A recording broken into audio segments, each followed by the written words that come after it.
நல்லா தேங்க்யூ இருக்கணும் brother. Brother. எல்லாரும் கடவுள் கிருபையிலால நல்லா இருக்கணும். தேங்க்யூ. கடவுளுக்கு நன்றி. மீண்டுமாய் நன்றி. ஒரு அற்புதமான ஒரு இறை வழிபாட்டிலே நாம் ஒன்று கூடி இருக்கிறோம். ஒரு அற்புதமான ஒரு ஆராதனை வழிபாடு. குறிப்பாக சிஸ்டர் ஒரு வார்த்தையை அடிக்கடி பயன்படுத்தினதை நம்ம பார்த்தோம். ஏதேன் தோட்ட உறவு மீண்டும் தொடர வேண்டும் என்று. ஒரு 2 நாளா இந்த செய்திக்கு தயாரிக்கும் போது ஒரு நல்ல ஒரு தலைப்பு வேணும் அப்படின்னு சொல்லிட்டு ஆண்டவரே எந்த மையத்துல இதை கொடுக்கணும் அப்படின்னு நினைச்சிட்டு யோசிச்சுட்டு இருக்கும்போது எனக்கு ஒரு தலைப்பு வந்துட்டே இருந்தது. நம்பிக்கையோடு இருங்க, நீங்க இழந்ததை திரும்ப பெறுவீங்க அப்படிங்கிற வார்த்தை மட்டும் திரும்ப வந்துகிட்டே இருந்துச்சு. நன்றி. நன்றி. நம்பிக்கையோடு இருங்க, நீங்க இழந்ததை திரும்ப பெறுவீர்கள். ஸ்தோத்திரம். ஸ்தோத்திரம். Amen. Praise the Lord. Amen. Praise the Lord. எந்த உறவை நம்ம இழந்தோமோ அந்த உறவு நமக்கு மீண்டும் கிடைச்சிருக்கு. ஆமென். ஹல்லேலூயா. ஆமென். ஏதேன் உறவுல இருந்து தான் நம்ம பிரிக்கப்பட்டோம். ஏதேன் தோட்ட உறவுல இருந்து பிரிக்கப்பட்டதுதான் மனித குலத்துக்கு சாபமாக வந்து விழுந்தது. கடவுள் மனிதனோடு கொண்டுள்ள உறவு அது அந்த ஏதேனின் அன்புறவு தான் நம்ம பிரிக்கப்பட்டோம். அதான் ஏமாற்று. அந்த இடத்துல சாத்தான் நம்மை வஞ்சித்தான். கிறிஸ்து அவருடைய பிறப்பு, அவருடைய பாடுகள், இறப்பு, உயிர்ப்பு வழியாக மீண்டும் அந்த ஏதேனுக்குள் நம்மை அழைத்து சென்றிருக்கிறார். ஆமென்.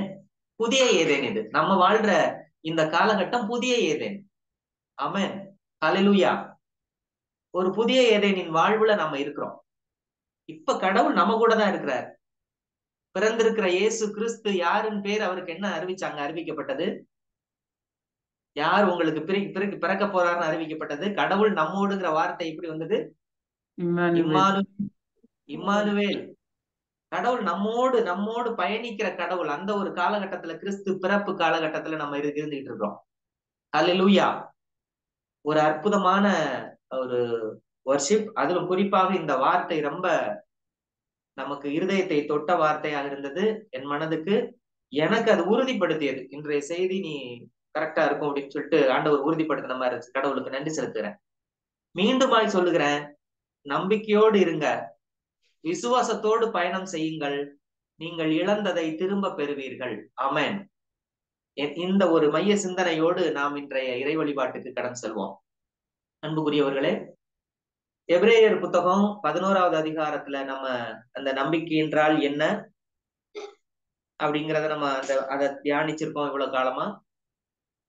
அதே போல நம்பிக்கையை எப்படி நாம் பெற்றுக்கொள்ள முடியும்னா, இது போன்ற இந்த இறைவார்த்தை பகிர்வின் வழியாகத்தான் நம்ம அந்த விசுவாசத்துக்குள்ள வளர முடியும் என்பதையும் நாம அறிந்திருக்கிறோம். எனவே விசுவாசம் நமக்குள்ள பெருகணும், இந்த கிறிஸ்தவ நம்பிக்கையிலே நாம் பயணிக்கணும் அப்படின்னா நமக்கு ரொம்ப முக்கியமானது இறை வார்த்தை. இதுதான் நமக்கு பேசிக் ஃபண்டமெண்டல். இறை வார்த்தை அதுதான் இங்க அறிவிக்கப்படுகிறது, முழங்கப்படுகிறது. இந்த ஒவ்வொரு திங்கட்கிழமை வழிபாடு, சனிக்கிழமை வழிபாடுகள்ல இறை வார்த்தை பிடப்படுகிறது, பிட்டு கொடுக்கப்படுகிறது. இதனால என்ன பிரயோஜனம் நமக்கு? இந்த முதல்ல சொன்ன பாருங்க, இந்த இழந்து போன பாத்தீங்களா, அந்த ஏதேன் தோட்ட உறவு இருக்கு பாருங்களேன். ஏதேன் தோட்ட உறவு, பிரிந்து போன உறவு, இன்னும் அப்பாவோட கனெக்ட் ஆக முடியாத நிலையில இருக்கும். இன்னும் என்ன அவர் மன்னிக்கல, இன்னும் அந்த மீட்புக்குள்ள வரல, இப்படிலாம் நினைச்சிட்டு அந்த ஒரு மாயையில இருக்கும் பாருங்க. இந்த உண்மை வெளிப்படும். இல்ல, நான் கிறிஸ்துவோடு இருக்கிறேன், கிறிஸ்து எனக்குள்ள இருக்கிறார், ஆவியானவரும் எனக்குள்ளே தங்கி இருக்கிறார் என்கிற இந்த ஒரு அற்புதமான உண்மை எல்லாம் எப்ப தெரிய வரும் அப்படின்னா, இந்த இறை வார்த்தையை நாம் உள்வாங்கும் போது, இந்த இறை வார்த்தையை நம்பும் போது, இந்த இறை வார்த்தையின் வெளிச்சத்துக்குள்ள நாம வரும்போதுதான் கடவுள் நம்மோடு இருக்கிறார் என்கிற அந்த ஒரு அற்புத உணர்வே நமக்கு அப்பதான் வரும். எனவே ஒரு அற்புதமான ஒரு இறை வார்த்தை வழிபாட்டுக்கு நீங்க ரொம்ப ஆர்வமா வந்திருக்கீங்க. உங்க அத்தனை பேரையும் ஆண்டவர் நிச்சயமாக ஆசீர்வதிப்பார். ஆண்டவர் இயேசுவின் நாமத்துல சொல்றேன், உங்களை நிச்சயமாக கடவுள் ஆசீர்வதிக்கிறார். இந்த நாள்ல பெயர் சொல்லி அழைத்து வந்திருக்கிறார். உங்களுக்கு தேவையான வார்த்தையை ஆண்டவர் தருவார் என்று நான் விசுவசிக்கிறேன். இந்த இறை வார்த்தையின் தொடக்கத்திலே நான் உங்களுக்கு ஒரு விஷயத்த சொல்ல ஆசைப்படுறேன். இந்த செய்தியின் எந்த இடத்திலும் நீங்க இறை வார்த்தையை கூர்ந்து கவனிங்க. எந்த இடத்துல உங்களோட பேசுறாரு அப்படின்னா அந்த இடத்துல டக்குன்னு ஆமேன்னு சொல்லிருங்க. அப்பதான் அது உங்களோட வார்த்தையா ரிசீவ் பண்ண முடியும். உங்களுக்கு இன்னொரு உதாரணம் சொல்றேன் பாருங்களேன். ஆண்டவர் இயேசு கிறிஸ்து அப்ப 2000 வருஷத்துக்கு முன்னாடி இருந்த அந்த விஷயத்தை விட்டுருங்க. இன்னைக்கு நம்ம கண்ணு முன்னால நிக்கிறாரு வச்சுக்கோங்களேன். நம்ம கண்ணு முன்னால நிக்கிறாரு. யாரோ அவர்தான் ஆண்டவர், ஆண்டவர்னு தெரியுது, இயேசு கிறிஸ்துன்னு தெரியுது, நமக்காக பலியான வந்தவர்லாம் நமக்கு தெரியுது. ஒரு மனிதன் போய் இவர் கையில ஒரு பிளேட வச்சு கையை கீறிடுறான். அப்படி இயேசு கிறிஸ்துவ நான் சொல்றேன், சும்மா உங்களுக்கு ஒரு உதாரணத்துக்கு சொல்றேன். கையை கீறிடுறான், ரத்தம் சொட்டி சொட்டி வடிஞ்சுக்கிட்டு இருக்கு. ரத்தம் சொட்டு சொட்டா வடியுது, பீறிட்டு வருது, வந்துகிட்டே இருக்கு. உங்களோட மனநிலை எப்படி இருக்கும்? கொஞ்சம் அன்மியூட் பண்ணிட்டு சொல்லுங்களேன். உங்க மனநிலை எப்படி இருக்கும்? திருப்பி சொல்லுங்க, புரியல. உள்ளம் குத்தப்பட்டவர்களா இருக்கும். பதட்டமா இருக்கும். மனநிலை எப்படி இருக்கும்? பதட்டமா இருக்கும், உள்ளம் குத்தப்பட்டவர்களா இருக்கும், வருத்தத்தோட இருக்கும், வேதனையா. உள்ளம் ரொம்ப குத்தப்பட்டு ரணப்படும். சரி, போதும். மியூட் பண்ணிருங்க, போதும், மியூட் பண்ணிருங்க. இப்ப அதே அந்த ஒரு காட்சி விட்டுருங்க, அதை விட்டுருங்க. இப்ப இறை வார்த்தையின் வெளிச்சங்கள், இறை வார்த்தையின் ரகசியங்கள் அறிவிக்கப்பட்டு கொண்டே இருக்குது. அந்த இடத்துல ஒருத்தன் தலாணி வச்சு தூங்கிட்டு இருக்கான். அப்ப உங்க மனநிலை எப்படி இருக்கும்?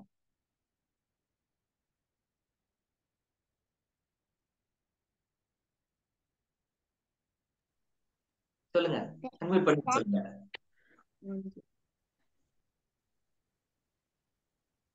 நான் இன்னொரு கேள்வியும் கேட்கிறேன். அதுல இன்னொரு கேள்வியும் கேட்கிறேன். இதுல ரெண்டுல எது உங்களுக்கு வலிக்கும்? ரெண்டாவது வலிக்கும். எது? இறைவார்த்தை சொல்லும்போது தூங்குறதா? ஆமா. அப்படியா? அப்ப இயேசு கிறிஸ்து ரத்தம் சிந்தனை இல்ல அதுவும் வலிக்கும் பிரதர். ஆனா வந்துட்டு பிற்கப்படுறப்ப அந்த இறைவார்த்தை தானே பிற்கப்படுது. அப்ப அது பிற்கப்படுறப்ப நம்ம தூங்குறோமே, அதுதான் ரொம்ப வலிக்கும். அவர் நம்மளுக்காக செஞ்சிட்டாரு, ஆனா அவளை செஞ்சியும் நம்ம தூங்குறோம் இல்லையா, அதுதான் ரொம்ப வலிக்கும். ரெண்டுமே ஒண்ணுதான். இறை வார்த்தை தானே இயேசு. எஸ், ஆமென், ஆமென். இறை வார்த்தை இயேசு கிறிஸ்து. நமக்கு அத பிசிக்கலா ரத்தம் வடிகிறத பாக்குறதுனால, நம்ம ரத்தம் கண்ணுல பாக்குறது காணக்கூடிய ஒன்றாக இருக்கிறது. ரத்தம் சொட்டு சொட்டா வடியுதுங்க, நமக்கு பதட்டம் வருது. எத்தனை பதில் வந்துச்சு பாருங்க உங்களுக்கு. பதட்டம் வருது, வேதனை இருந்துச்சு, ஒரு பயம் இருந்துச்சு, நெஞ்சில கலக்கம் இருக்கு. இப்பெல்லாம் என்ன இத்தனை பதில் சொன்னோம் நம்ம. ஆனா வார்த்தையை நம்ம எவ்வளவு தூரத்துக்கு ரிசீவ் பண்றோம்னு பாருங்க. அதுவும் இது ஒண்ணுதான். நம்ம என்ன, இது காணக்கூடாத உலகத்துல இருக்கிறது. வார்த்தை காணக்கூடாது. இப்ப இந்த விசுவாசத்தோட இதை கனெக்ட் பண்ணி பாருங்க. விசுவாசம், நம்பிக்கைங்கிற அதை கனெக்ட் பண்ணி பாருங்க. காணக்கூடாது, இதை ஆண்டவர் இயேசு கிறிஸ்து இதை விரும்பல. இந்த காணக்கூடிய ஒன்றை என்னை தொட்டுப்பாருன்னு சொல்லி சொன்னார்ல, அந்த தொடக்கூடிய விசுவாசத்தை விரும்பல, இதைத்தான் விரும்புறார். காணக்கூடாத ஒன்று. இந்த இறைவார்த்தை சொல்லுது பாருங்க, நீங்க பிதாவோடு இணைக்கப்பட்டிருக்கிறீர்கள்.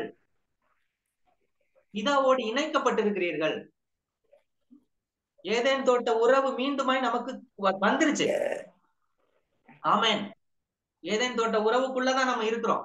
புதிய ஏதேனுக்குள்ள இருக்கோம். அந்த ஏதேன் இல்ல, புதிய ஏதேன். ஹல்லேலூயா. எனவே இந்த ஒரு மனநிலையில நம்ம இந்த வார்த்தையை கேட்கணும். ஊனியல்பு மனநிலையில நம்ம கேட்டோம் அப்படின்னா இந்த வார்த்தை நமக்கு எந்த விதமான பலனும் தராது.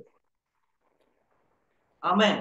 ஆவிக்குரிய மனநிலையில ஆவியானவருடைய வெளிச்சத்தின்படி நாம் இந்த வார்த்தைகளை கேட்கும் போது அது நம்முடைய இருதயத்தை துளைக்கிறது.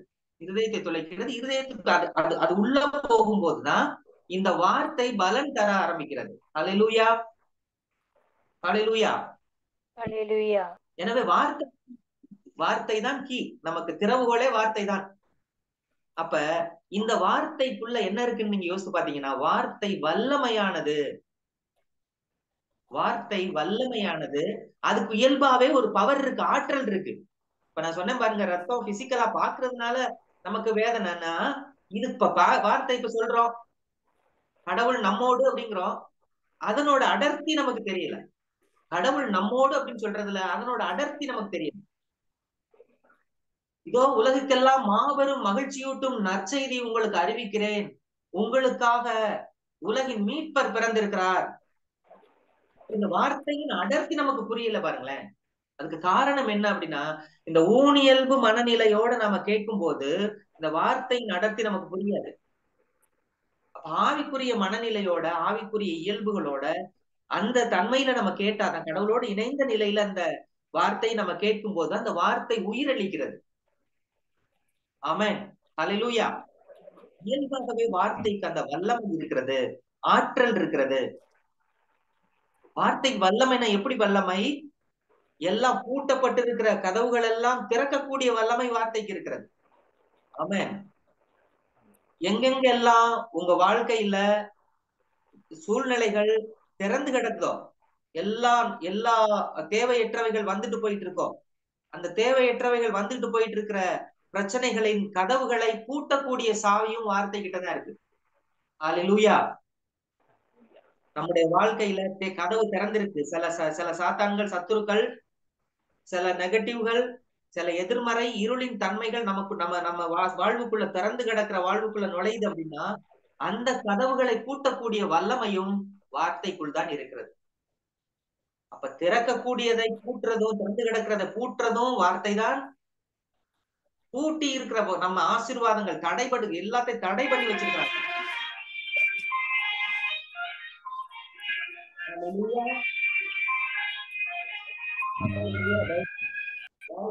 அன்மியூட் பண்ணிருக்கீங்கன்னு நினைக்கிறேன். மியூட் பண்ணுங்க தயவு செஞ்சு ப்ளீஸ். எல்லாம் செக் பண்ணிக்கங்க, கொஞ்சம் மியூட் பண்ணிருக்கிறது. ஓகே, கடவுளுக்கு நன்றி. Praise the Lord. ஹல்லேலூயா. அப்ப இந்த வார்த்தைக்கு அந்த வல்லமை இருக்கிறது. எனவே அந்த ஒரு மனநிலையில நம்ம இன்றைய நாள் இறைவார்த்தை பகிர்வை நாம் தொடருவோம். எசாயா 55:10-11 வசனம் சொல்லுகிறது. யாராவது எடுத்து வாசிங்க. எசாயா 55:10-11. ஸ்டெல்லா சிஸ்டர் வாசிங்க, மத்தவங்க எல்லாம் மியூட்ல இருங்க. ஸ்டெல்லா சிஸ்டர் மட்டும் வாசிங்க. மழையும் பனியும் வானத்திலிருந்து இறங்கி வருகின்றன. அவை நிலத்தை நனைத்து முளை அரும்பி வளரச் செய்து விதைப்பவனுக்கு விதையையும் உண்பவனுக்கு உணவையும் கொடுக்காமல் அங்கு திரும்பிச் செல்வதில்லை. அவ்வாறே என் வாயிலிருந்து புறப்பட்டு செல்லும் வாக்கும் இருக்கும்.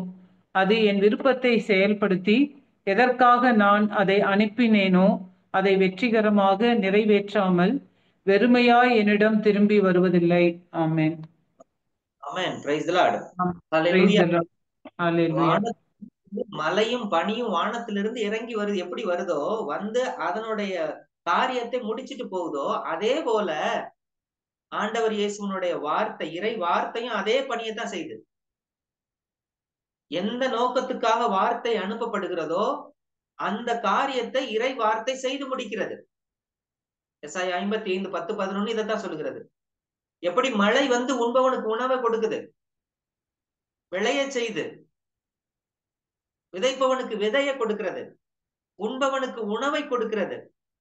அப்படி கொடுக்காம அந்த நீர் மேல திரும்பி செல்வதில்லைன்னு சொல்லுது வார்த்தை. அவ்வாறே என் வாயிலிருந்து புறப்பட்டு செல்லும் வாக்கும் இருக்கும். அது என் விருப்பத்தை செயல்படுத்தி எதற்காக நான் அதை அனுப்பினேனோ அதை வெற்றிகரமாக நிறைவேற்றாமல் வெறுமையாய் என்னிடம் திரும்பி வருவதில்லை. அது சொல்ல நிறைவேற்றி முடிக்கிறது இந்த வார்த்தை.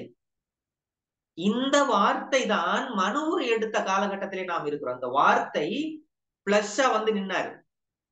வார்த்தையாக இருந்த அந்த கடவுள் மனூர் எடுத்த காலகட்டத்துல நாம் வந்திருக்கிறோம், நாம் வாழ்ந்து கொண்டு இருக்கிறோம். அதை நினைவு கூறக்கூடிய ஒரு ஒரு காலகட்டத்திலே நாம் இப்ப பயணித்து கொண்டு இருக்கிறோம். ஒரு கிறிஸ்து பிறப்பு காலத்துல திருவை அப்படித்தான் சொல்லுது. திருவை பாருங்க, கடந்த ஆண்டுல இல்ல, இந்த ஆண்டு பாருங்க, திருவை ஒரு அற்புதமான ஒரு லட்சணையை நமக்கு தந்திருக்கிறது. எதிர்நோக்கின் திருப்பயணிகளாவோம். எதிர்நோக்கு, அந்த நம்பிக்கை தான். நம்பிக்கையை பேஸ் பண்ணித்தான் இந்த திருப்பயணத்தை அடிப்படையாக நம்மளை பயணிக்க செய்கிறது இந்த திரு அவை. நாம் அந்த நம்பிக்கையில பாருங்க, அதுல ஒரு லட்சணை கொடுத்திருக்கிறது. அதையும் நான் உங்களுக்கு சொல்லணும் இந்த நேரத்துல ஆசைப்படுறேன். சிலுவை, அந்த லட்சணை ஒரு லோகோ போட்டிருக்காங்கல்ல அந்த திருப்பயணிகள், அந்த சிலுவைக்கு கீழே ஒரு அடையாளம் இருக்கு பாருங்க, நங்கூரம் இருக்குது. அந்த சிலுவைக்கு கீழே ஒரு நங்கூரம் இருக்குது. இந்த நங்கூரம் எதை குறிக்கிறது என்றால் நம்பிக்கையை தான் குறிக்கிறது. நங்கூரம், நம் வாழ்வின் நங்கூரமே கிறிஸ்துதான் என்பதை உறுதிப்படுத்துவதுதான். நமக்கு நம்பிக்கையே அந்த கிறிஸ்து தான். அதுதான் நங்கூரம். கிறிஸ்து தான் நங்கூரம் நம்முடைய வாழ்க்கைக்கு. அது எங்கே வெளிப்பட்டதுன்னா சிலுவையில வெளிப்பட்டது. அந்த மீட்பும் அருளும் மன்னிப்பும் இரக்கமும் புது வாழ்வும் நமக்கு சிலுவையில தான் வெளிப்பட்டது. ஆமென். அல்லேலூயா, அல்லேலூயா. கடந்த ஆண்டுல நாம எதையெல்லாம் பெற்றுக்கொள்ள போகிறோம்? கடந்த ஆண்டுல எதெல்லாம் பெற்றுக்கொண்டோம்? எல்லாத்துக்கும் நன்றி செலுத்துவோம். தொடர்ந்து இந்த ஆண்டுல நம்பிக்கையோடு பயணம் செய்வோம். இதுவரை நீங்கள் கண்டிராத ஒரு மகிமைக்கு கடவுள் உங்களை வழி நடத்துவார். அந்த மனநிலையோடு இந்த இறைவார்த்தை பகிர்வுக்கு நாம் கடந்து வருவோம். என் அன்புக்குரியவர்களே, இந்த எப்பவுமே ஒவ்வொரு வாரமும் உங்களுக்கு இந்த நம்பிக்கை பற்றி ஒரு சிறு குறிப்பு தருவேன். இன்னைக்கு சிறு குறிப்பு இல்ல, நம்பிக்கையை பற்றி சிறு குறிப்பு இல்ல, எப்படி நம்பிக்கை கொள்வது என்று ஒரு சிறு பயிற்சி எப்படி பயிற்சி செய்யலாம்னு ஒரு பயிற்சி குறிப்பு தர்றேன். குறிச்சு வச்சுக்கோங்க. பயிற்சி குறிப்பு. நம்பிக்கை என்றால் என்னங்கிறதுக்கு இதுதான் நம்பிக்கைன்னு சொல்லிட்டு ஒரு சின்ன குறிப்பா தந்தேன். இன்னைக்கு அது இல்ல, நியூ இயர் ஸ்பெஷல் இது. ஓகே, எப்படி நம்பிக்கை கொள்வது பற்றிய ஒரு பயிற்சி குறிப்பு என்னன்னா, ஒண்ணு, நான் இயேசுவே உம்மை அன்பு செய்கிறேன். இந்த வார்த்தைய திருப்பி திருப்பி அறிக்கையிட்டு கொண்டே இருங்க. இயேசுவே உம்மை நான் அன்பு செய்கிறேன். இயேசுவே உம்மை நான் அன்பு செய்கிறேன். ரெண்டாவது, இயேசுவே உம்மை நான் நம்புகிறேன். இந்த வார்த்தைய அதிகமாக அறிக்கையிட்டு கொண்டே இருங்க. இந்த உணர்வுலே பயணிங்க. இதுதான் விசுவாச பயிற்சி. விசுவாசத்துக்கு பல பயிற்சிகள் இருக்கிறது. ஒரு மனவழிய பயிற்சியா இதை எடுத்துக்கங்க. ஒவ்வொரு நாளும் இதை சொல்லுங்க. I love you Jesus, I love you Jesus. குறிப்பா நற்கருணை வாங்கின சமயத்துல எல்லாம் ஆண்டவரோட நீங்க அந்த நற்கருணை நாவல் இருக்கும்போது அந்த நேரம் மட்டும் நம்ம கடவுள் நம்மளோட இல்ல, எப்பவுமே நம்ம கூட தான் இருக்கிறாரு. இருந்தாலும் அந்த நேரத்துல நீங்க சொல்லி பாருங்க, ஐ லவ் யூ ஜீசஸ் சொல்லி பாருங்க. நம்முடைய விசுவாசம் பெருகும். இயேசுவே உம்மை நான் அன்பு செய்கிறேன், நான் உம்மை நேசிக்கிறேன். இயேசுவே, இயேசுவே உம்மை நான் நம்புறேன், உண்மையை நான் நம்புறேன். இந்த வார்த்தைய இந்த பயிற்சிக்கு இந்த ஆண்டுல நம்ம வருவோம். அந்த பயிற்சி குறிப்பாக இதை தருகிறேன். சரி, இயேசுவை அன்பு செய்கிறேன் நம்ம சொல்றோம். இயேசுவை எப்படி அன்பு செய்கிறது அதை நம்ம பார்ப்போம். அவருடைய வார்த்தையை அறிந்து விசுவசித்து அதை கடைபிடிக்கும் போதுதான் இயேசுவை அன்பு செய்கிறோம். இயேசுவை எப்போது அன்பு செய்கிறோம்? ஐ லவ் யூ ஜீசஸ் சொல்ற வார்த்தையில மட்டும் இயேசுவை நேசிக்கிறது இல்ல. ஐ லவ் யூ ஜீசஸ் சொல்லிட்டா மட்டும் அவர் நம்மளை பார்த்து மயங்கிட மாட்டாரு. எப்ப உண்மையான இயேசுவை அன்பு செய்கிறோம்? இயேசு கிறிஸ்துவை அறிந்து. இயேசு கிறிஸ்துவை அறிந்துனா என்ன? அவருடைய வார்த்தைகளை அறிந்து அந்த வார்த்தைகளை விசுவசித்து அதை கடைபிடிப்பதன் மூலம்தான் நம்ம அவரை அன்பு செய்கிறோம். இதுதான் அந்த முழுமை. அந்த அன்பு முழுமை அடைகிறது எப்ப அப்படின்னா, இதுதான் அன்பு. இதுல ஏதாவது ஒண்ணு குறைஞ்சாலும் அவரை அன்பு செய்யறதுன்னு அர்த்தம் இல்லை.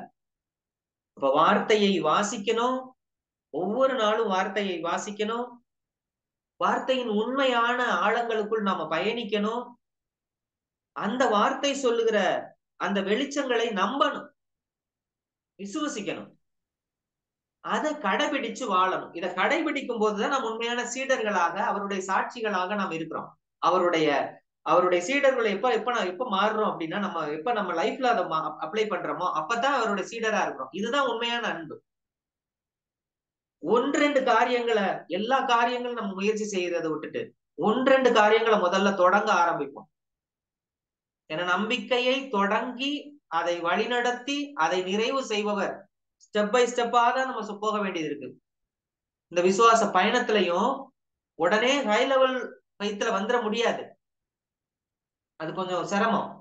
அப்ப ஒவ்வொரு வார்த்தையா நம்ம கடைபிடிக்கும் போது சொல்றாருல, உங்களிடம் இருக்கிறத 2 வச்சிருந்தீங்கன்னா ஏதாவது ஒண்ணு கொடுங்க, பாவிகளை மன்னிங்க, எதிரிகளை மன்னிங்க. இதெல்லாம் ஏதாவது 1-2 நம்ம செய்யும் போது உண்மையிலே பரலோகமே மகிழ்ச்சி அடைகிறது. ஏன்னா அவருடைய வார்த்தையை இங்க ஒருத்தன் பூமியில கடைபிடிக்கிறான், பரலோகம் மகிழ்கிறது. ஏன்னா ஃபாலோ பண்றான், ஒருத்தன் ஃபாலோ பண்றான் ஏசு சொல்ற வார்த்தைய. அப்பனா என்ன அர்த்தம் அதுன்னா, தன்னுடைய சுய விருப்பத்துக்கு மடிந்து இயேசுனுடைய விருப்பத்தை இவன் நிறைவேற்றான். ஹல்லேலூயா. அதுதான் அன்பு, உண்மையான அன்பு. இப்ப இயேசு என்ன செஞ்சாரு? எனக்காக அவர் மடிந்து தன்னுடைய அன்பை இந்த மனுக்குலத்துக்கு வெளிப்படுத்தினார். ஆமென், ஹல்லேலூயா.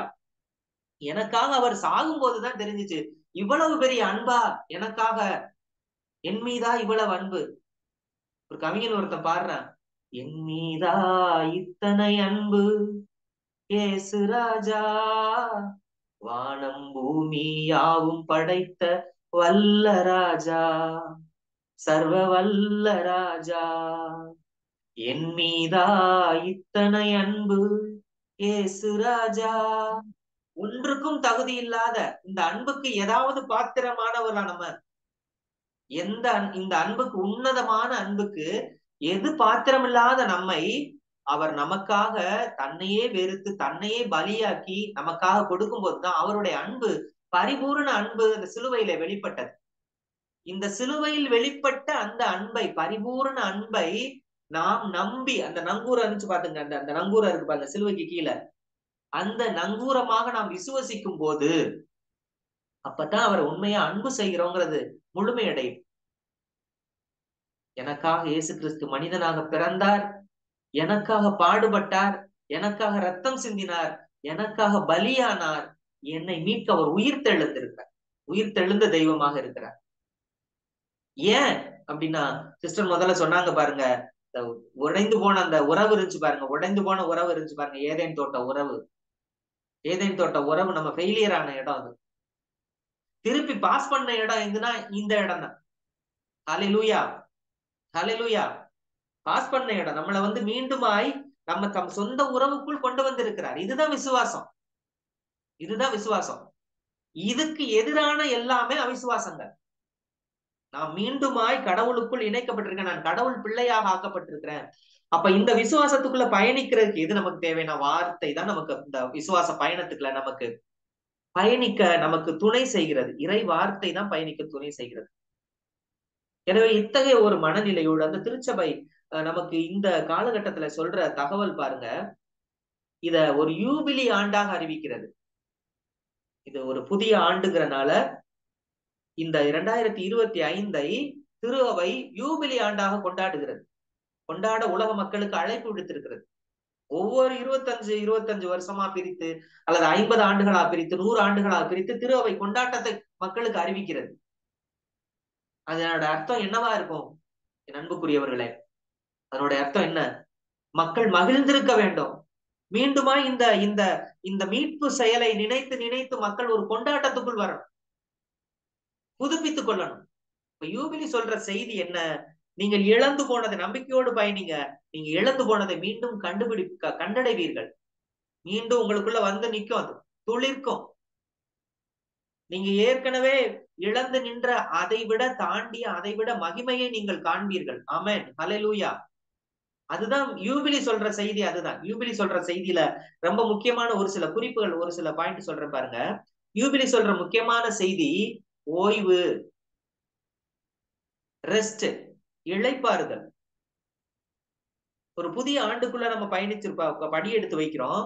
அது நம்பிக்கையோட நம்ம பயணிக்கணும், நம்பிக்கையோட நம்ம பயணிக்கணும். கடவுள் அதுவும் இந்த ஆண்டை, குறிப்பா இந்த ஆண்டை எப்படி நினைவு கூறுறோம்னா, அதை யூபிலி ஆண்டு, சிறப்பு யூபிலி ஆண்டாக அறிவித்திருக்கிறது. திருத்தந்தை அப்படிதான் அறிவிக்கிறார். அப்ப இந்த ஆண்டு சொல்ற செய்தி ஒரு ஓய்வு, இளைப்பாறுதல்.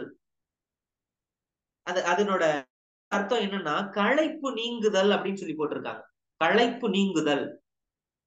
இஸ்ராயல் மக்களோட அனுபவத்தை பாருங்க. அந்த அந்த அந்த லேவியர் புத்தகத்துல சொல்லப்பட்டிருக்கிற அந்த கட்டளைகளின்படி அவளுக்கு ஓய்வு கொடுக்கப்படணும். இவ்வளவு நாள உழைத்த அடிமை மக்கள் அந்த அடிமைத்தனத்திலிருந்து அவனுக்கு ரெஸ்ட் கொடுக்கணும். நம்ம வாழ்க்கையிலையும் இதுவரைக்கும் அலைக்கழிக்கப்பட்டு இருந்த காலகட்டங்கள், இந்த நாள்ல இதை நம்ம விசுவசிக்கும் போது, இந்த அனுபவத்திலே நம்ம பயணிக்கும் போது ஆண்டவர் தருகிற இளைப்பாறுதலை நாம் அனுபவிக்க முடியும். ஆமென், ஹல்லேலூயா, ஹல்லேலூயா. ரெண்டாவது இந்த யூபிலி சொல்ற செய்தி விடுதலை. விடுதலை லேவியர் 25:10 சொல்லப்பட்டிருக்கிறது. நீங்க அப்புறம் போய் வாசித்து பாருங்க. ஒரு ஒரு விடுதலையை தருகிறது. அதாவது என்ன சொல்லியிருக்குன்னா, 50ஆம் ஆண்டை தூயதாக்கி நாட்டில் வாழ்வோருக்கெல்லாம் தன்னுரிமை அறிவியுங்கள். ஒரு ஃப்ரீடம், அடிமை இல்ல, தன்னுரிமையை அறிவியுங்கள். அது உங்கள் யூபிலி ஆண்டு. அந்த ஆண்டில் நீங்கள் உங்கள் நிலப்பகுதிக்கும் உங்கள் இனத்தாரிடமும் திரும்ப வரணும். திரும்ப வர்ற நேரம் இது. திரும்ப கட்டப்படுகிற காலகட்டம். நம்முடைய வாழ்க்கையில எதெல்லாம் அடிமைத்தனங்களாக நம்முடைய வாழ்க்கையில, நம்முடைய கடந்த கால வாழ்க்கையில எதெல்லாம் அடிமைத்தன கட்டுக்கள் இருந்துச்சோ, அந்த அடிமைத்தன கட்டுக்களில் இருந்தெல்லாம் ஒரு விடுதலையின் காலமாக இந்த காலம் நமக்கு இருக்கிறது. அல்லேலூயா, அல்லேலூயா. இழந்தவைகள் திரும்ப கிடைக்கும் காலம். அடுத்து வந்து பாருங்க, ஆசீரை அனுப்புகிற ஆண்டு. ஆசீரை அனுப்புகிற லேவியர் 25:21 என் ஆசியை அனுப்புவேன்றார். என் ஆசியை அனுப்புவேன்றார். 25:18 சொல்லுகிறது, என் கட்டளைப்படி நடங்கள், என் நியமங்களை கடைபிடிப்பதில் கவனமாயிருங்கள், அப்போது நாட்டில் நலமாய் குடியிருப்பீர்கள். இந்த யூபிலி ஆண்டுல அந்த கட்டளைகளை கடைபிடிச்சு நம்ம அதுபடி வாழும் போது நலமாய், நல்ல ஒரு ஹெல்த், வளமான வாழ்வு, இவையெல்லாம் யூபிலி சொல்ற செய்தியாக இருக்கிறது. அல்லேலூயா. இன்னொரு வாய்ப்பு தர்ற ஆண்டாக இருக்கிறது இது. லேவியர் 25, 28 மற்றும் 33 2 வசனமும் சொல்றத பாருங்க. உங்களுக்கு இன்னொரு வாய்ப்பு தர்றேன் அப்படிங்கிறார் கடவுள். இங்க ஏற்கனவே அடடா போன தடவை மிஸ் பண்ணிட்டனே, இந்த இப்படி பண்ணியிருந்தேன்னா வாழ்க்கை நல்லா இருந்திருக்குமே அப்படின்னு சொல்லிட்டு ஏங்கி ஒரு மறந்து போன, கலங்கி தவித்த நிலையெல்லாம் மறைஞ்சு இன்னொரு வாய்ப்பு வழங்கப்படுகிற ஆண்டு இந்த ஆண்டு. ஹல்லேலூயா. அதுதான் யூபிலி ஆண்டு செய்தி. ஹல்லேலூயா, ஹல்லேலூயா, ஹல்லேலூயா. என்ன பிரதர், இப்ப எல்லாமே பழைய ஏற்பாடு, அந்த யூபிலி ஆண்டு செய்தி சொல்லிட்டே இருக்கீங்களே, இதுல என்ன நமக்கு புதிய ஏற்பாட்டுல என்ன செய்தி அப்படின்னா, இவ்வளவு நேரம் நம்ம பார்த்தது பூராமே எல்லாம் ஒரு டீசர் தான். இப்பதான் மெயின் பிக்சருக்கு வர போறோம் நம்ம. ஹல்லேலூயா, ஹல்லேலூயா. இந்த இப்ப இவ்வளவு தூரம் நம்ம பார்த்த இந்த பின்புலத்தின் அடிப்படையில இப்ப நம்ம இந்த புதிய ஏற்பாட்டு சிந்தனையை நம்ம தியானிப்போம். இப்ப உங்கள்ட்ட ஒரு கேள்வி. இப்ப இந்த புதிய ஏற்பாட்டு நிகழ்வின் ஹீரோ யாரு? அன்மியூட் பண்ணிட்டு சொல்லலாம்.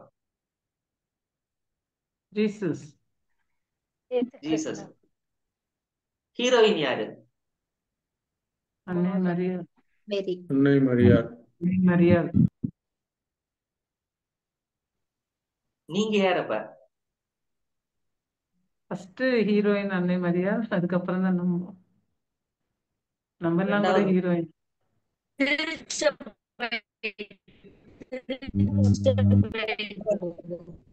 நம்மதான் மனவாட்டி. இயேசு கிறிஸ்துவுக்கு மனவாட்டி நம்மதான். ஆமென். அல்லேலூயா, அல்லேலூயா.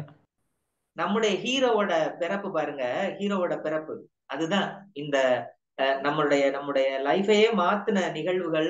கிறிஸ்துவின் பிறப்பினால் தான் நமக்கு அந்த புது வாழ்வே வந்தது.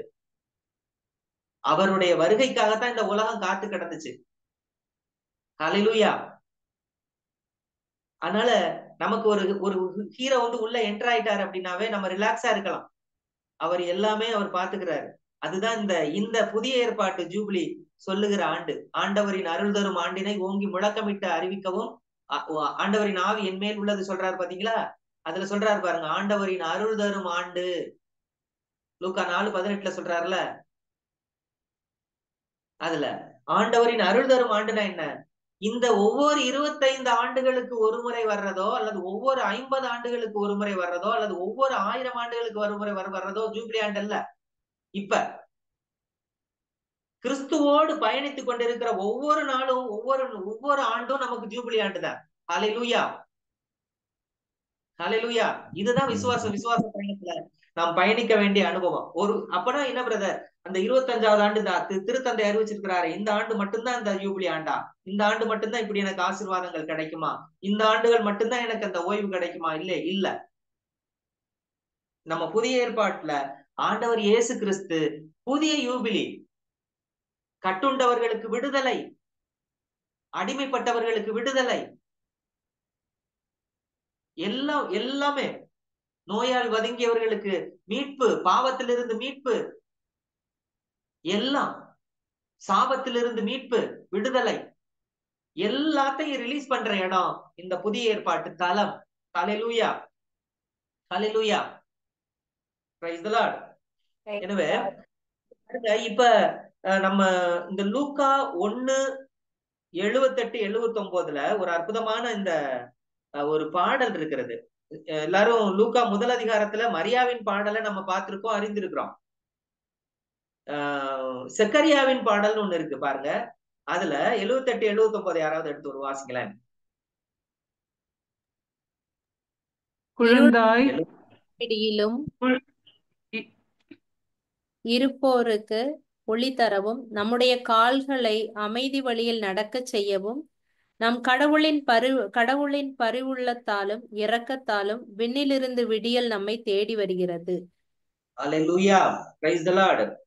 இப்ப பாருங்க, ஆண்டவர் இயேசு பிறக்கிறதுக்கு கொஞ்ச நேரத்துக்கு முன்னாடியே இந்த பாட்டு, ஒரு ஹீரோ என்டர் ஆகணும்னா ஒரு பாட்டு பாடுவாங்கல்ல, அதே மாதிரிதான் இந்த பாட்டும். அன்னை மரியாள் ஒரு பாட்டு பாடுறாங்க, செக்கரியா ஒரு பாட்டு பாடுறாரு. அதுக்கு பிறகுதான் இயேசு கிறிஸ்து பிறக்கிறாரு. எப்படி ஒரு பாட்டு பாருங்க, இருளிலும் இறப்பின் பிடியிலும், அதாவது மரணத்தின் பிடியில, சாவிலிருந்தும் நமக்கு விடுதலை. அல்லேலூயா, இருளின் பிடியிலிருந்து விடுதலை, இருளிலும் இறப்பின் பிடியிலும் இருப்போருக்கு ஒளி தரவும். நல்லா அந்த வார்த்தையை நல்லா உள்வாங்குங்க. நம்முடைய கால்களை அமைதி வழியில் நடக்க செய்யவும், நம் கடவுளின் பரிவுள்ளத்தாலும் இரக்கத்தாலும் விண்ணிலிருந்து விடியல் நம்மை தேடி வருகிறது. ஹல்லேலூயா. ஒவ்வொன்றுலயுமே ஒவ்வொரு மிகப்பெரிய ஆழங்கள் இருக்கிறது. இருள், சாத்தானின் இருள், நம்முடைய அறியாமை என்கிற இருள், கடவுளை குறித்த அறியாமை, கடவுள் நல்லவர் அப்படிங்கிற ஒரு அற்புத உணர்வுக்குள்ள வரவிடாமல் நம்மை தடுக்குது பாருங்க. குறிப்பா ஏதோ ஒரு சின்ன ஒரு பாவ செயல்கள் செய்தும் போது நம்முடைய மனிதனுடைய இயல்பு என்ன செய்து, கடவுளிடத்து பிரித்து வைக்கிறது. அவர் தண்டிப்பார். இதுதான் அறியாமை, கடவுளை குறித்த அறியாமை. இல்ல, என் கடவுள் மன்னிக்கிற கடவுள், என் பலவீனங்களை அறிந்தவராய் இருக்கிறார், நான் மன்னிக்கப்பட்டவன், நான் மீண்டுமாய் அவரிடம் திரும்பி வரும்போது அந்த என்னுடைய உறவு சரி செய்யப்படுகிறது, என்னுடைய அந்த பழைய அந்த பாவ இயல்பு மாற்றப்படுகிறது, அதுக்கான ஆற்றலையும் அவர் தருகிறார் என்கிற இந்த வெளிச்சமே இல்லாத ஒரு நிலைதான் இருள். ஹல்லேலூயா, ஹல்லேலூயா. இந்த வெளிச்சம் இல்லாத ஒரு நிலைதான் இருள். அப்ப இந்த வெளிச்சம் எப்ப வருது அப்படின்னா, இந்த வார்த்தை எனக்கு என்ன சொல்லுகிறது, இந்த வார்த்தை எனக்கு என்ன சொல்லுகிறது, இல்ல, பாவத்திலிருந்து நீ விடுதலை பெற்று விட்டாய், பாவத்திலிருந்து விடுதலை பெற்றுட்ட, இனி நீங்கள் அடிமைகள் அல்ல, இனி நீங்கள் வந்து கடவுளோடு ஒப்புரவற்ற நிலையில இருப்பவர்கள் அல்ல, கடவுளோடு பிதாவோடு ஒப்புரவாக்கப்பட்டிருக்கிறீர்கள். இதெல்லாம் நமக்கு விளங்கும் போதுதான் இந்த இருள் அந்த தன்மையை மறைகிறது நமக்கு. அப்ப இந்த இருளின் பிடியிலும் இறப்பின் பிடியிலும், இந்த இறப்பின் சாவின் பிடி எங்க வந்துச்சு, அவன் ஆதாமுடைய சாவுதான் அதுக்கு தொடக்கம். இந்த சாவின் தொடக்கம் ஆதாம், வாழ்வின் தொடக்கம் இயேசு கிறிஸ்து. ஆமென், ஹல்லேலூயா, ஹல்லேலூயா. வாய் திறந்து சொல்லுங்க, வாழ்வின் தொடக்கம் இயேசு கிறிஸ்து. ஹல்லேலூயா. ஏன்னா நானே வாழ்வு என்று இயேசு சொன்னார். நானே வாழ்வு, நானே வாழ்வு, என்னை விசுவசிப்பவன் இறப்பினும் வாழ்வான். அப்ப வாழ்வின் வெளிச்சத்துக்குள்ள நம்ம அந்த வெளிச்சத்துக்குள்ள பயணிக்கவும், நம்முடைய கால்களை அமைதி வழியில் நடக்க செய்யவும். தடுமாறி இருக்கோம், தடுமாற்றமான வாழ்வு நிலையில இது இப்ப சக்கரியா பாடினது எதை மைண்ட்ல வச்சு பாடுறாரு பாருங்க. பழைய காலத்துல இருந்து ஆதி காலத்துல இருந்து நடந்த இந்த அத்தனை காலத்தையும் சொல்றாரு. இஸ்ராயல் இனம் பட்ட வேதனைகள், அவர்களுடைய எல்லாமே மனநிலையில வச்சு பாடுறாங்க. அப்ப அமைதியின் வழியில் நடக்க நமக்கும் அது அப்படியே பொருந்துகிறது. நமக்கும் அப்படியே பொருந்தும். எப்ப நம்ம இந்த ரிசீவ் பண்றோமோ, இந்த வார்த்தையை நம்ம ரிசீவ் பண்ணோம்னா இப்ப நமக்கு அது பொருந்தும். நம்முடைய கால்களையும் அமைதி வழியில் நடக்க வைக்க, நம் கடவுளின் பரிவுள்ளமும் இரக்கத்தாலும் விண்ணில் இருந்து விடியல் நம்மை தேடி வருகிறது. அவருடைய பரிவு வெளிப்பட்ட இடம் கிறிஸ்து மனிதனாக பிறந்த இடம். அவருடைய இரக்கம் வெளிப்பட்டு, பரிபூரண இரக்கமும் மொத்த இரக்கமும் மனு உருவுல பார்த்தோம். நம்ம பிதாவின் மொத்த இரக்கத்தையும் மனு உருவுல பார்த்தோம்னா அது இயேசு கிறிஸ்துவதான் பார்த்தோம். அதுக்கு மேல இரக்கத்தை காட்டுவதற்கு அவருக்கு வேற ஒண்ணுமே இல்லை. இயேசு கிறிஸ்துவுக்கு மேல இந்த உலகத்துக்கு இரக்கத்தை வெளிக்கொண்டு வர காட்டுவதற்கு பிதாவுக்கு வேற அளவே இல்லை, வேற இல்லை. அவர்கிட்ட மொத்த இரக்கமும் வெளிப்பட்ட இடம் ஆண்டவர் இயேசு கிறிஸ்து. ஹல்லேலூயா. எனவே அஞ்சாதீர்கள். இப்ப லூக்கா 2வது அதிகாரம் 10-11 வாசிங்களேன். இப்ப லூக்கா 2வது அதிகாரம் 10-11. இப்ப இயேசு கிறிஸ்து பிறந்துட்டாரு. இப்ப பிறக்கிறதுக்கு முன்னாடி சக்கரியா பாடுறாரு. இப்ப இயேசு கிறிஸ்து வானதூதர் அவர்களிடம் அஞ்சாதீர்கள், இதோ எல்லா மக்களுக்கும் பெரும் மகிழ்ச்சியூட்டும் நற்செய்தியை உங்களுக்கு அறிவிக்கிறேன். இன்று ஆண்டவராகிய மெசியா என்னும் மீட்பர் உங்களுக்காக தாவீதின் ஊரில் பிறந்திருக்கிறார். அல்லேலூயா, அல்லேலூயா. அல்லேலூயா. பயப்படாதீங்க, பயப்படாதீங்க. இதுதான் கடவுள் அடிக்கடி நமக்கு சொல்ற வார்த்தை. அதுதான். ஏன் அப்படி சொல்லணும் பாருங்களேன். தன் சொந்த பிள்ளைங்கிற உணர்வோட கடவுள் நம்மோடு பயணிக்கிறார். இதுதான் உண்மை என் அன்புக்குரியவர்களே. கடவுள் நம்ம சொந்த தகப்பனாக அவர் பயணிக்கிறார். நமக்கு புரியுற இதுக்கு மேல என்ன புரியும்? ஒரு சின்ன பிள்ளைகிட்ட அடிக்கடி நம்ம சொல்ற வார்த்தை அதான், பயப்படாத, அப்பா இருக்கேன் பயப்படாத அப்படின்னு சொல்லுவோம். பயப்படாம போ அப்படின்னு சொல்லுவோம். அடிக்கடி நம்ம பயன்படுத்தி இருக்கிற வார்த்தை பயப்படாதன்னு சின்ன பிள்ளைய பார்த்து சொல்றதுக்கு நிறைய பேர் அந்த வார்த்தையை அதிகமா பயன்படுத்தி இருக்கோம். எதுக்கு பயப்படுற, இதுக்கெல்லாம் போய் பயப்படலாமான்னு கேட்போம். இத நம்முடைய வாழ்க்கையிலே அவர் கற்றுக் கொடுக்கிறார், நமக்கு புரிய வைக்கிறார். அஞ்சாதீர்கள், ஃபர்ஸ்ட் வார்த்தை அஞ்சாதீர்கள், பயப்படாதீங்க. இதுவரைக்கும் உங்க வாழ்க்கையில இன்னைக்கு இந்த செய்தியை கேட்டுக்கொண்டிருக்கிற எல்லாருமே இதுவரைக்கும் உங்க வாழ்க்கையில எந்த விதமான சூழ்நிலைகள் இருந்தாலும், கவலைப்பட்டு கொண்டிருந்தாலும், கலங்கி கொண்டிருந்தாலும், இந்த செய்தி உங்களுக்கு அந்த ஒரு விடுதலையை தருவதாக, இந்த வார்த்தையின் அத்தனை வல்லமையும் உங்களுக்குள்ள இறங்கட்டும் இயேசுவின் நாமத்துல. அஞ்சாதீர்கள், நீங்க அஞ்சாதீங்க, எதை குறித்தும் அஞ்சாதீங்க. இதோ உங்களுக்காகத்தான் அவர் சொல்ற வார்த்தையை பாருங்க. இதோ உங்களுக்காக தாவீதின் ஊரிலே ஆண்டவராகிய மெசியா என்னும் மீட்பர். 3 பதத்தை பயன்படுத்துறாரு. அதுல 3 பதம் வருது. ஆண்டவர், மெசியா, மீட்பர். எல்லாம் நீங்க புரிஞ்சுக்கோங்க. அவர் வந்து பிறந்திருக்கிறவர் யாருன்னு புரிஞ்சுக்கோங்க. கிளியரா சொல்றார். எல்லாவற்றையும் படைத்தார். நீங்க நம்புறீங்கல்ல? இந்த வானத்தையும் பூமியையும் நிலா சந்திரன் சூரியன் இந்த பிரபஞ்சத்தையே படைத்தார், ஆண்டு நடத்துகிறார். அந்த ஆண்டவராகிய மெசியா யாரு பிறப்பாரு நீங்க எதிர்பார்த்தீங்க? உங்களை மீட்க வருவாரே மெசியா. ஒருத்தர் மெசியா வந்து எங்களை மீட்க போறாரு, எங்களோட அடிமைத்தனங்களுக்கு விடுதலையாக போறோம் நாங்க. அந்த மெசியா மீட்பர், பாவத்துக்கு ஒருத்தர் பரிகாரம் செலுத்தி பலியாக போகிறார். அந்த மீட்பர் இவர் வந்து பிறக்க போறார். அப்புறம் ஏன் அஞ்சனும் நீங்க? ஹல்லேலூயா, ஹல்லேலூயா. இதுதான் யூபிலி. இதுக்கு மேல என்ன யூபிலி ஆண்டு அருள் தர போகுது? இதுதான் யூபிலி. எனக்காக ஒருவர் வந்து பலியாக போகிறார். எனக்காக என் உடலில் பட வேண்டிய எல்லா காயங்கள், என் உடலில் நான் அனுபவிக்க வேண்டிய எல்லா தண்டனைகள், என் வாழ்க்கையிலே நடக்க வேண்டிய எல்லா விதமான தண்டிப்புக்குரிய காரியங்கள் எல்லாவற்றையும் கிறிஸ்து தன் உடலிலே ஏற்றுக்கொண்டார். ஆமென், ஹல்லேலூயா. அதான் எசாயா சொல்றாரு, நமக்காக அவர் தண்டிக்கப்பட்டார், எனக்காக அவர் நொறுக்கப்பட்டார், என்னுடைய பாவங்களை அவர் ஏற்றுக்கொண்டார், என் சிலுவைகளை அவர் சுமந்தார், தன் தோளிலே ஏற்றுக்கொண்டார். எதுக்காக? என்னை நலமாக்குகிற தண்டனையை அவர் ஏற்றுக்கொண்டார். எனக்கு என்னை நலமாக்குகிறது அதை அவர் ஏற்றுக்கொண்டார். என்னை நலமாக்குகிற தண்டனை அவர் ஏற்றுக்கொண்டார். எதற்காக? நமக்கு வாழ்வளிக்க. அதுதான் வாழ்வு. சாவுக்கு இல்ல. கிறிஸ்துவை நம்புகிறவர்கள் சாவுக்குரியவர்கள் அல்ல, வாழ்வுக்குரியவர்கள். ஆமென். ஹல்லேலூயா, ஹல்லேலூயா, ஹல்லேலூயா. மகிழ்ச்சியா சொல்லுங்க.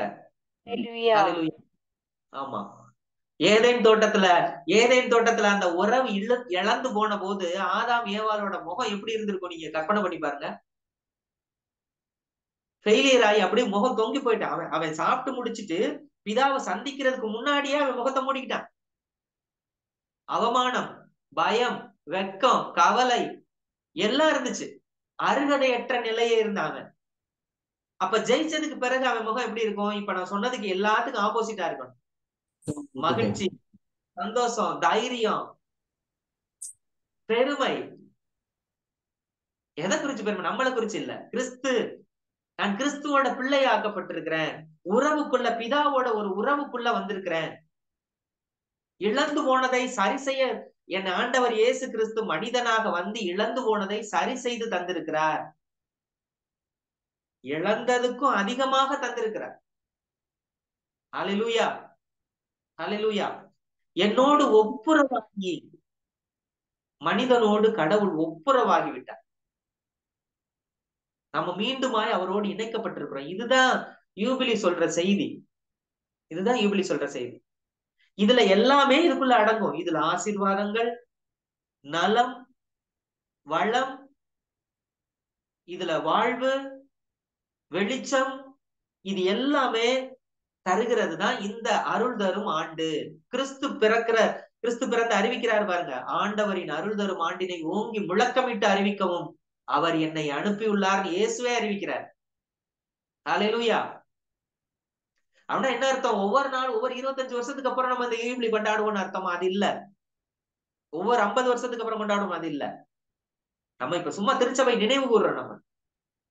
ஆனா உண்மையிலே வாழ்க்கை விசுவாச பயணம் செய்கிற ஒவ்வொரு நம்முடைய அந்த பயண அனுபவங்கள் ஒவ்வொரு நாளும் அந்த யூபிலி அனுபவத்துக்குள்ள யூபிலியோடு சொல்ற செய்தி அதுதான். நான் மீட்கப்பட்டவன். புதிய யூபிலி இது. புதிய ஏதேனின் வாழ்வு, கடவுளோடு இணைந்த அந்த வாழ்வு, ஒப்புரவாக்கப்பட்ட வாழ்வுக்குள்ள நாம் வந்திருக்கிறோம். எனவே நண்புக்குரியவர்களே, இப்பேற்பட்ட ஒரு அற்புதமான ஒரு காலகட்டத்துல இருக்கிறோம். கிறிஸ்து பிறப்பு காலகட்டத்துல எல்லாரும் மகிழ்ச்சியா கொண்டாடி இருப்போம். இப்பேற்பட்ட ஒரு அற்புதமான ஒரு காலகட்டத்துல இருந்தோம். இழந்ததை ஒரே ஒரு வார்த்தையை சொல்லி இந்த இறைவசனத்தை முடிக்கிறேன். லூக்கா 19:10 பாருங்க. லூக்கா 19:10. ஸ்டெல்லா சிஸ்டர் மட்டும் வாசிங்களேன், மத்தவங்க.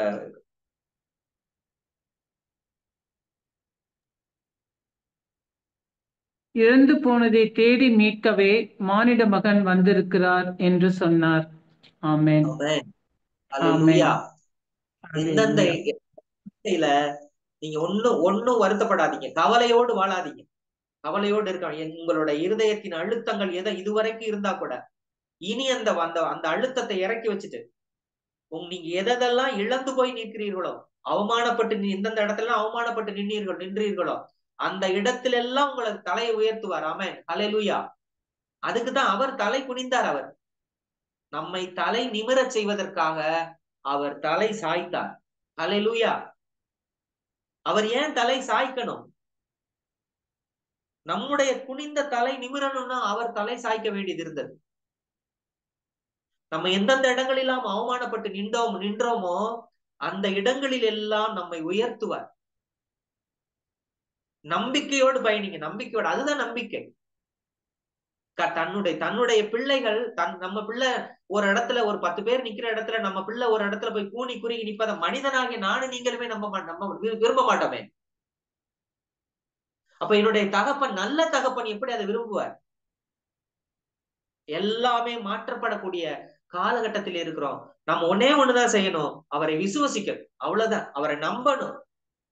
வார்த்தையை அப்படியே நம்ப கற்றுக்கொள்ளணும். இப்படி ஒரு கூட்டம் எழும்பணும். நண்புக்குரியவர்களே, நம்ம ஒரு அற்புதமான ஒரு சந்ததிக்குள்ள உண்மையிலே வந்திருக்கிறேன். நான் வெளிப்படையா சொல்றேன். உண்மையிலே இப்படி ஒரு விசுவாச பயிற்சிக்குள்ள நம்ம வந்ததுனால ஒருவேளை நம்ம அட்லீஸ்ட் நம்மளுடைய பிள்ளைகளுக்காவது இதை லேசா சொல்லிடுறோம். ஒரு அற்புதமான ஒரு சந்ததி வளரும் பாருங்க. அற்புதமான ஒரு சந்ததி, நம்பிக்கையின் சந்ததி. நம்ம பிள்ளைங்களுக்கு ஒரு சின்ன விதை போட்டா கூட அது வளர ஆரம்பிச்சிருது. கைத்துல அவிசுவாசமா பேசக்கூடாதுப்பா, அவிசுவாசமா நம்ம சொல்லக்கூடாது. நமக்கே இப்ப புரியுது பாருங்களேன். ஒரு உடல்நிலை சரியில்லாம இருந்தா கூட அத சொல்றதுக்கு, சளி பிடிச்சிருக்குதா, ஆமாங்க சளி பிடிச்சிருக்குன்னு சொல்றது இதுவரைக்கும் அது நமக்கு இயல்பா இருந்துச்சு. காய்ச்சடிக்குதா அப்படின்னா ஒருத்தங்க கேட்டாங்கன்னா ஆமாங்க காய்ச்சடிக்குதுன்னு சொல்றது நம்ம உண்மைன்னு நினைச்சிட்டு இருந்தோம். ஆனா நம்பிக்கை என்ன சொல்லுது? நீ கண்ணால பாக்குறத உண்மைன்னு அறிக்கையிடாத, எதை நீ விசுவசிக்கிறியோ அதை மாத்தி சொல்லுது. அப்ப அந்த ஒரு பயிற்சியின் அனுபவத்துக்குள்ள நம்ம வந்திருக்கிறோம். ஹல்லேலூயா. அதனால அப்பேற்பட்ட ஒரு சந்ததி நம்ம எழுப்பி இருக்கிறோம். அதுக்காக கடவுளுக்கு நன்றி சொல்லுவோம். கடவுள் உண்மையிலே மகிழ்ச்சி அடைவார். இந்த ஒரு அனுபவத்துக்குள்ள நம்ம இருக்கிறதை பார்த்து கடவுள் மகிழ்ச்சி அடைவார்.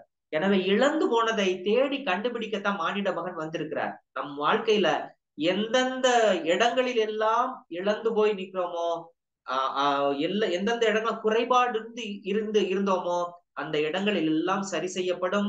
மீண்டுமாய் நம்ம திரும்ப கிடைக்கக்கூடிய காலமாக இந்த காலம் இருக்கும். எனவே இப்படிப்பட்ட ஒரு வாழ்த்தை உங்களுக்கு சொல்லி இந்த அற்புதமான இறை வார்த்தை நிறைவு செய்கிறேன். ஆண்டவருடைய திருநாமம் என்றென்றும் வாழ்த்த பெறுவதாக. Amen, amen, amen. Praise the Lord sister, brothers.